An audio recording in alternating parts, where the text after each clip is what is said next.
very warm welcome to the lovely and amazing Helen Ritchie, who Oh, is a registered nutrition and lifestyle practitioner. Thank you so much for being here today, Helen. It's oh, you're lovely to have welcome. you. How are you? Very well, just a bit hot. As you can see, I've got the curtains closed in my office because it's so hot. Yeah. But I think you've got enough light that you can see me. Yes, yes, perfect. Can see you very, very well. Yeah. So, we're invited you because obviously we're looking at women's health. We're looking at what is it that is important for women and how do they want to be a bit drastic to end the last 40, 50 years of our Yes, lives, right? absolutely. Yes. Right. So I'm so curious about all the things because I think you specialize, from what I've been reading, you specialize in perimenopause, helping supporting midlife women looking for relief. Yeah. And perimenopause is a bit of a shocker when it starts coming Yeah, it into can our be. It can system. be. It can be, but it doesn't have to be. Right. So tell me all about it. So I've been looking at your website Yes. and I found that very, very interesting. So I'm sorry about the breast cancer, Okay, but well, you also mentioned that it was unable for you to use HRT because of that history. So yeah. that got you into the alternative sort of healing. Yes, Um, absolutely. yeah, Yeah, yeah. so women that have a history of cancer, breast cancer, are unable to take hormone replacement therapy. And some women don't want to take it. And the way that the media talks about menopause is very much focused on the replacement hormones as being the solution, especially, I mean, I've been qualified for 5 years now because I retrained as a second career. And so when I was qualifying and wanting to specialize in menopause, I mean, you probably remember the Davina McCall, all Yeah. the documentaries, she was all over. She was encouraging women to take hormone replacement therapy. And I'm totally not against it, but not every woman can take it, and not every woman wants to. Yeah, and should. Um, Yeah. and I just think they're missing out, like, as with everything to do with our health that's in the media, they never talk about nutrition and lifestyle because Mm. nobody makes any money out of it. There's no Yes, yes. drugs, no pharmaceuticals to um to give you.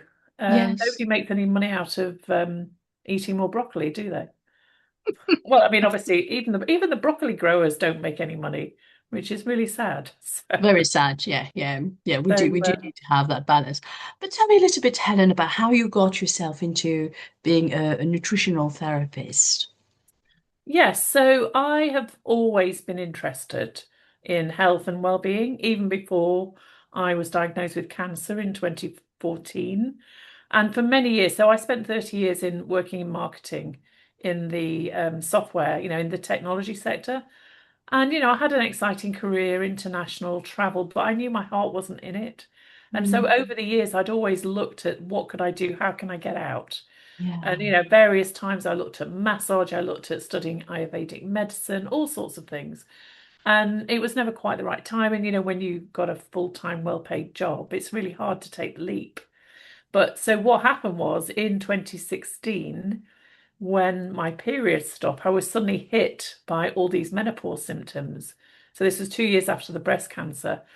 And I knew what the hot flushes were, but I didn't recognize the brain fog. My brain just didn't work anymore. And I was running an international marketing team and suddenly just felt like I couldn't think anymore.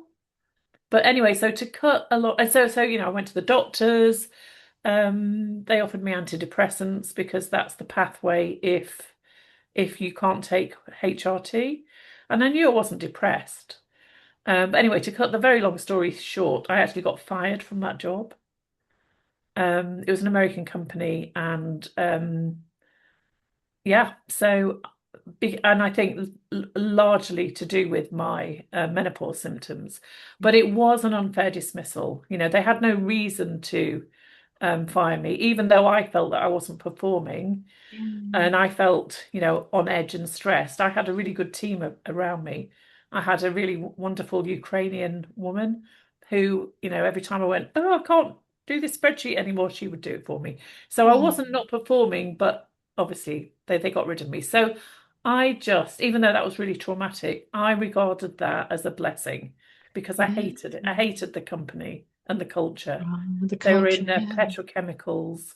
Had to work in Russia and the Middle East, and a lot of it was very challenging. So it Wow. took me quite a long time. It took me over a year to work out what I wanted to do. I mean, I really wanted to study nutrition, but Mm-hmm. it was a 4 year course of study. And Mm-hmm. I was worried that, when I qualified, I'd be 58 and I'd be Mm-hmm. the oldest nutritional therapist in the world. And, so much self-doubt. So I had to do a lot of work and life coaching and working Yeah. out what I wanted from my life, because a lot of people think when you're in your 50s, your life is over and you're just ticking on it over to the end. But I didn't feel like that. So anyway, I decided to give it a go in 2017 and started studying.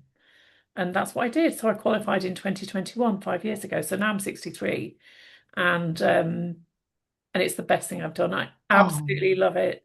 I'm so I'm passionate so about happy it. for you. You know I that, finally feel that I found my purpose, my reason yeah, for being here. feeling fulfilled, right? Yes. Yes. Yeah. And so But that obviously, automatically makes you happy anyway. yes, Yeah. absolutely. I'm just so Yeah. happy helping Oh. people. And I do focus on menopause, but I do lots of other things as well. Yeah, but it just brings you to really realize the toxicity in the work environment and the lack of support. Oh yeah. You know, it's as if when you're stopping to perform, my goodness, and there's no support for people who are No. experiencing all sorts of stuff. One No. of the friends I had, she had a bit of a similar situation. She said to me a couple of years ago now that she broke down crying, and she never used to be like that. And she went on to just understanding that it was the perimenopause kicking in. Yes, yeah, yeah, because our hormones are changing, lots of things are Yeah, changing.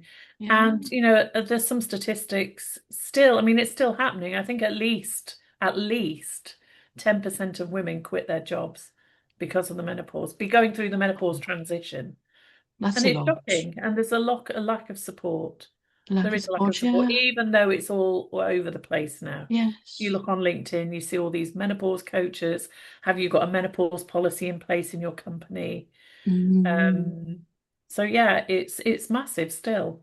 Mm. So Massive. we are based in the UK. Does the UK has a piece of legislation to sort of get the government to do that? I think that's probably something we could petition for, right?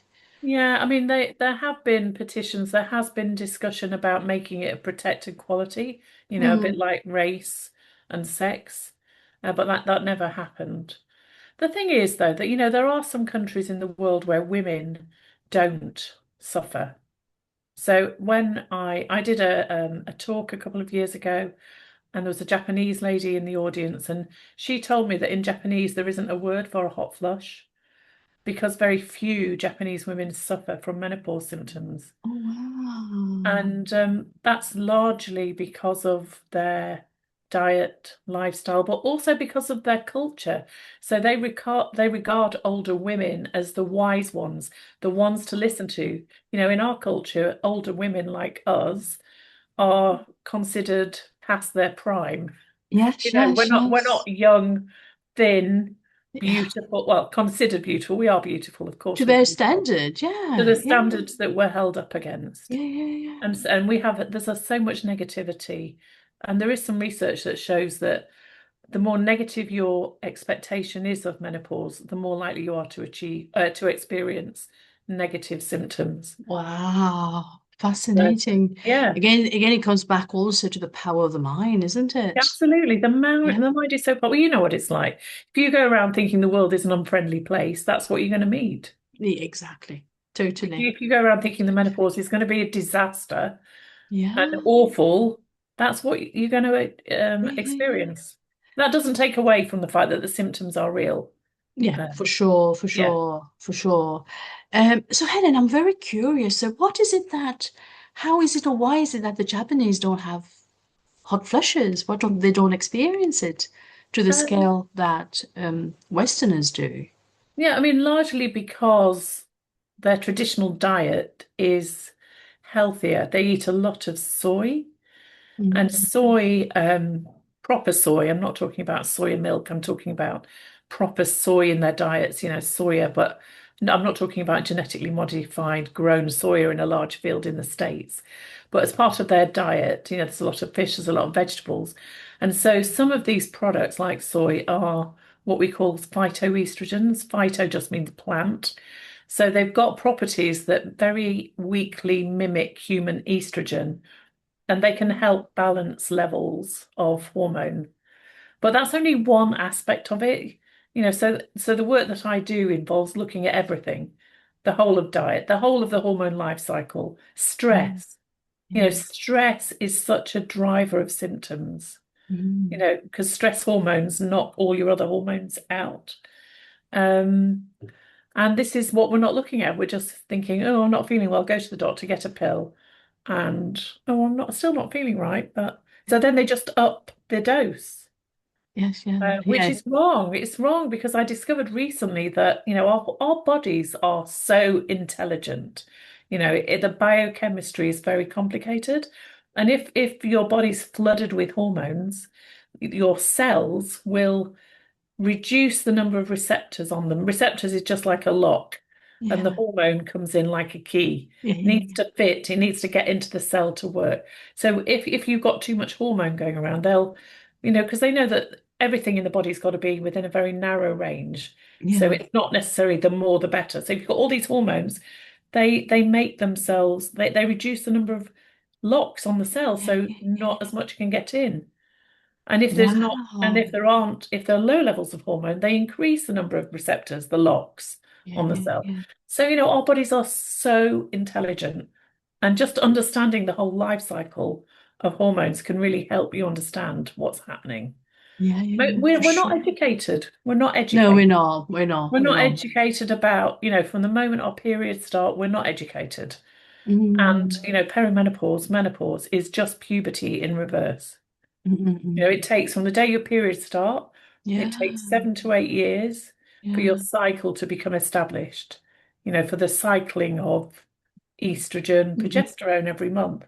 yeah, And wow, so that what's happening when your body's winding down, which is what it's doing in perimenopause, yeah, from being fertile, ovulating, it's the same but in reverse.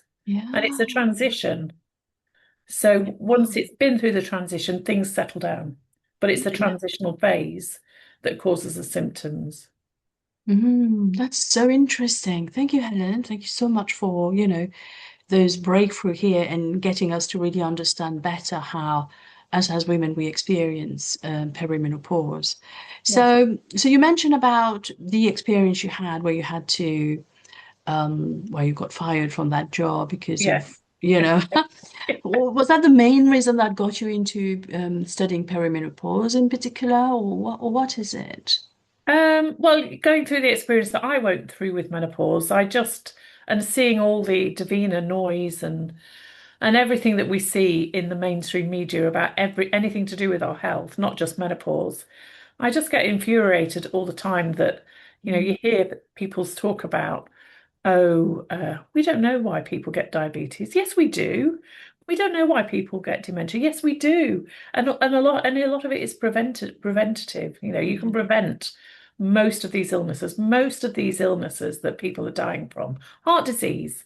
yeah, Heart disease was the leading cause of death of women in the UK. I think dementia has taken over. it's taken These over, are yeah. all preventable conditions, but Mm, nobody's encouraged to look after themselves. In fact, mm, the worse you look after yourself, if you smoke, drink, eat junk food, you've got somebody to sort you out. yeah, yeah. Doctors in the hospital, if they can. Mm. We're Because not you're not encouraged. empowering your body, right? No, but we're not Mm. encouraged to do that. Yeah, We're not educated. right, It's not talked about.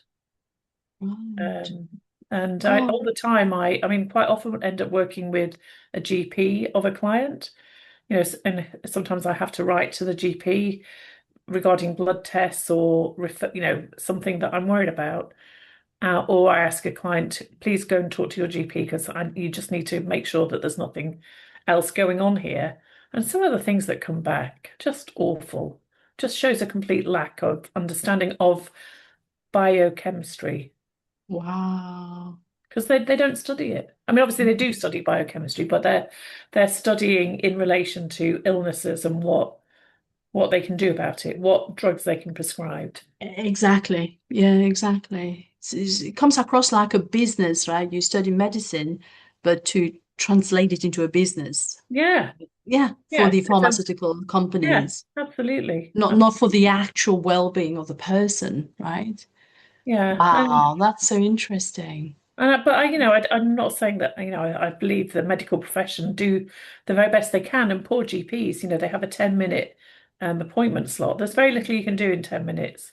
You Yeah. can't really get into somebody's whole diet, lifestyle, what else is Lifestyle. going on. Yeah. Yeah, you can't. They just can't. Yeah. So the system isn't working, No, no, no. especially for women. Yeah, yeah, Because totally, a lot totally. of them Because aren't, they're not trained in nutrition, and most of them are not trained in menopause either. yeah, yeah.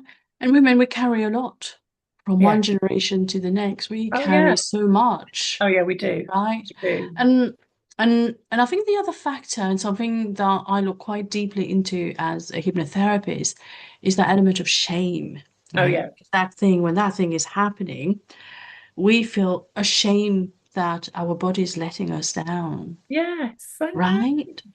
I mean, I don't know about you, but I was ashamed to have periods. You were worried about leaking. You were worried that Yeah. you're going to get blood on your clothes, and Mm. you couldn't show anybody. And but why? Why? Why are we like Yeah. that? It's when you think about it, it's an amazing thing having a period. Obviously, it Yeah. means that you haven't been successful in getting pregnant, which is, we forget that we're mammals, don't we? That we're basically animals, and we're here Animals, yes. to procreate. Yeah. We're Yeah. so far removed from that. But why is there such shame around women's bodies and functions and periods and Yeah. And being everything women, else? right? Yeah. Yeah. Totally. Why? Totally. Yeah. But it's men rule, Yeah. Oh, right? yeah. We know It's why, don't men we? Yeah. rule. So the concept of, embracing us, our own femininity, how we look, whether it's to do with our breasts, our shoulders, our Yeah. neck, Yeah. our womb, all of that. Yeah. We need to remove that element of shame. Yeah. And for me, part of my work is to show love, right? And in Yeah. that context of, letting our body do that reversal process, which you clearly demonstrated and explained, it's so important. It just made me realize that it's so important to support it Mm. to the best that we can, Yeah. Yeah. right? Wow. Absolutely. Yeah. So, the other question I had for you is, so for you, when you look at the people you work with in terms of nutrition Yeah. and lifestyle, so what would you say, what role do they play in managing menopause? The nutrition and lifestyle. Yeah. Well, it's fundamental, really. I mean, I did a webinar this week trying to explain all about it. But if you think that, hormones don't just magically appear, there's all these biochemical processes that are going on, all these chemical reactions, and they all need the right nutrients at the right time to work. Mm, From the production of the hormone in the first place to yeah. transporting it around the body to getting into the cell, which I talked about. Yeah. And then once it's been used, it has to be cleared from the body. It's got to be Wow. removed. So your liver's got to process it. It's got to be removed, in Yeah. urine, in stool, maybe a little bit in sweat. So if all of those processes aren't working because, your diet's not right, you haven't got the right nutrients, a lot of people are eating a lot of what we now called ultra processed food. Mm, mm, 50, mm. 60% of the calories in this country. Oh, We wow. used to call it junk food. That's a lot. That's So a lot. there's no nutrients in there. So a lot of people are chronically, um, what's the word? Undernourished, basically. Overfed, undernourished. That's what we talk Yes, about. yes. Wow. Yeah, wow. So, Wow. so there's some key things that I always work on, and one of the most important thing is balancing your blood sugar. So Mm, basically, that translates into not eating too many carbs and mm, sugars. mm. White carbs, things like Yeah. white rice, white pasta, white bread, because they spike your blood sugar. And when your blood sugar spikes, very damaging for your blood vessels. and Wow. then insulin is produced. So insulin is a hormone, and most people think about insulin in relation to diabetes, but because our diets, especially the Western diet, is very carb heavy, when Mm. insulin is present in the body, first of all, it's a fat storage hormone. You store the calories you eat as fat. But also insulin plays havoc with your brain, with your bones, with your hormones. Yes, yeah. So you really, and when we get to perimenopause, we can't process and manage the carbs as well as we Mm. used to. Yeah. So we really need to keep the carbs low. And this Mm. isn't just for maintaining, weight, but for a hormonal balance. Yeah, for everything to function. Yeah, Yeah, yeah. so reducing the carbs, making sure you're eating protein. You've got lots of lovely fiber, lots of colourful fruit and veg. So you're Mm. helping to remove the hormones Yeah. when they've been used. Mm. I talked a little bit about phytoestrogens. So those things that are really important, super Mm. important. And for many women that I work with, just getting the blood sugar balanced, no longer spiking on this blood sugar roller coaster, can help with hormonal symptoms, hot flushes, disrupted sleep, anxiety, mid-afternoon slump. It's the key to Oh, pretty much wow. everything. Pretty much everybody that I work with, no matter what they're coming to see me about, we start with blood sugar because it's Wow. so key. It's so vital. And most people have got no idea. They think, oh, I'm not eating any sugars. I don't eat sugars. I don't eat cakes. They don't realize that white carbs, what Yeah, the white rice, potatoes, bread, digest down as glucose, which is essentially sugar for your body. yeah, And they yeah. don't realize No, that no, we they're eating don't. far too much. Yeah. I think when we met, was it last week or the week before, you were giving your speech, and Yeah. there was that lady who asks about having honey. So now I like my Greek yogurt Yes. with honey. Yeah. But since that talk, I said to myself, I'm not going to have it. And I must say, I have felt good, and I thought I would Okay. miss it, but I'm not missing the honey, which was fascinating, really Yeah. Yeah. fascinating. I know, it's sad. I mean, I've got nothing against honey, but it is, because people think, oh, it's natural, it's made by bees. But yeah, but it doesn't, your body doesn't know that it's Yeah. made by bees and that it's natural. It's just sugar. Mm. So that is really important. And actually, what I also see is since the 70s, because we changed our dietary guidelines, 70s, 80s, to follow the states, we started demonizing fat. And when we started demonizing fat, that's when all the increasing carbs came into our Yes. diets. And so I see a lot of women are so scared about eating fat. They think it's going to make them fat. They don't realize that it's the carbs and Mm-mm. insulin that's causing them to lay That's down causing, yeah. as fat. And if you don't have enough fat in your diet, very bad for your hormones. Your hormones are made from cholesterol. They're a Mm. fatty substance. So if you haven't got enough fat, maybe you just don't have enough raw material. Mm-mm-mm-mm. And So for is things that like when the brain body fog. produces more cholesterol then Well, I mean, we to need help it? cholesterol in the body. Mm. It's vital for life. We can't function without it. And Oh God. it's demonized as, oh, cholesterol, high cholesterol. Yeah, But yeah. again, the message is oversimplified. Mm. Cholesterol is important. You wouldn't be alive without it. Without it, So, yeah. we really need it. Our brains have a lot of cholesterol. The brain makes its own cholesterol, but our brain needs fatty acids. Mm. Um, Let's look at women who are scared of putting on weight. So why is it that during perimenopause or menopause they put on weight? Why is that? well, there's a number of reasons. One is because as I've already mentioned, we become less able to process the carbohydrates that we're eating. So we become what we call insulin resistant. So insulin's not working as properly as well. So that's one of the reasons. Our metabolism is slowing. It's another reason. But also, as I said, our bodies are really intelligent. So because the perimenopause is a transition. So once your ovaries are not producing as much estrogen, um, other organs take over in the sort of post-menopause world. So there's still a little bit of estrogen manufactured in your ovaries, even Yeah. when you've been through menopause, and testosterone. But your adrenal glands and your fat cells, they take over the production of Mm. estrogen. And there's different types of estrogen. There's estradiol, which is the main potent form of estrogen that's prevalent in our fertile years. And then the weaker form, estrone, is what is produced from the adrenals, the fat cells. So if you're highly stressed, um, your adrenal glands are producing stress hormones instead of estrone. If you're not eating enough, if you're eating the wrong stuff, your body's thinking, oh, there's a crisis coming, I'm going to hold on to the fat. And so many women are counting calories, not eating enough. So if you don't eat enough, your body's going to hold on to fat. Yes, So yes, there's so many yes. reasons why we put on weight. Yeah.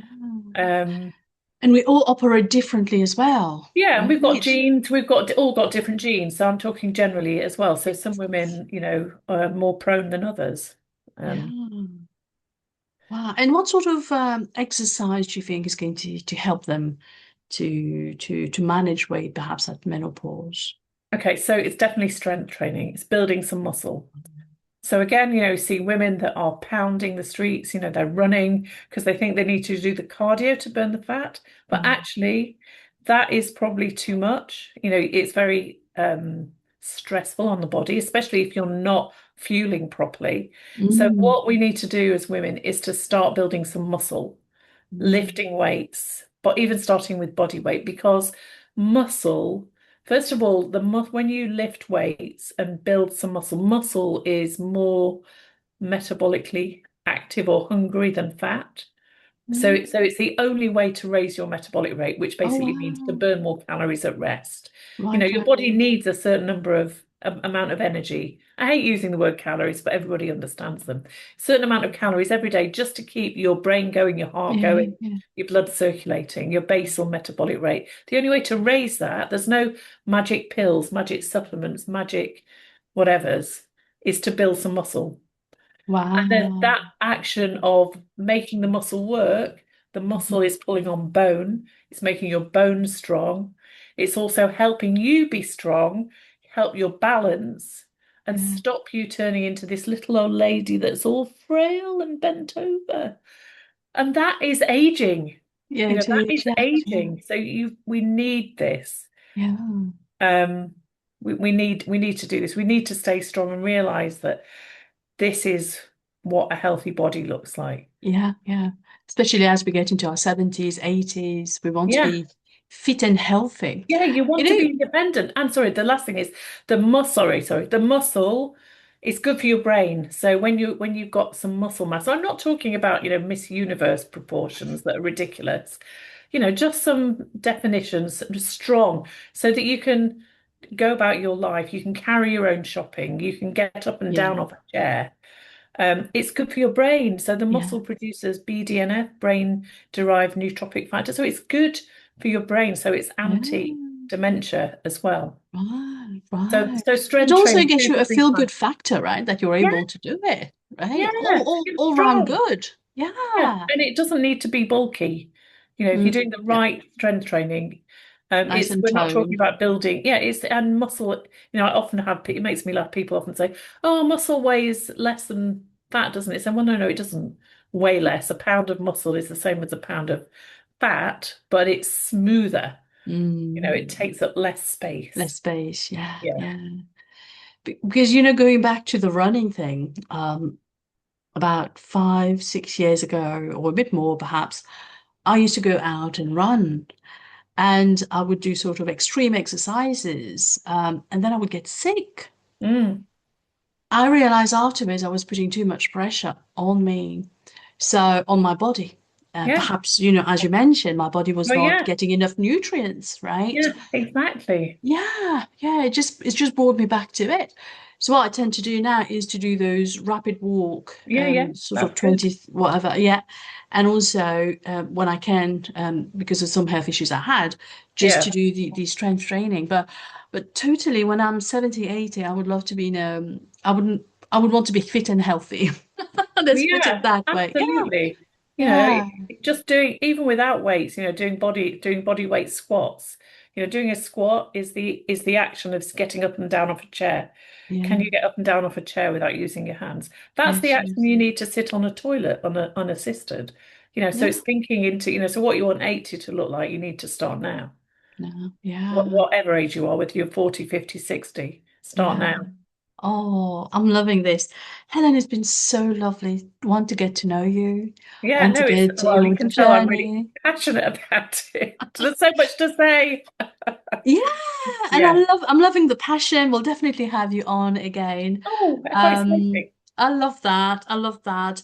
And we might get to do some, some other joint ventures later on. Oh, But yeah, I hope so. Yeah. yeah, but I just love the fact that we are in a state now where there's so much information and we just need to get them to our ladies. Yes, we do. Because if we're not good, the family is not good. So No, exactly. women are central. Wherever we are central, We are right? thankful. So thank you so much for giving me You're your very time. welcome. It's I'm been so lovely happy talking to to you. have connected with you. Is there one word you would like to tell to our viewers today, One word. or one sentence? Start lifting weights. Lovely. Right. So thank you so much, Helen, and I look You're forward welcome. to speaking with you soon. Thank you very much. Thank you.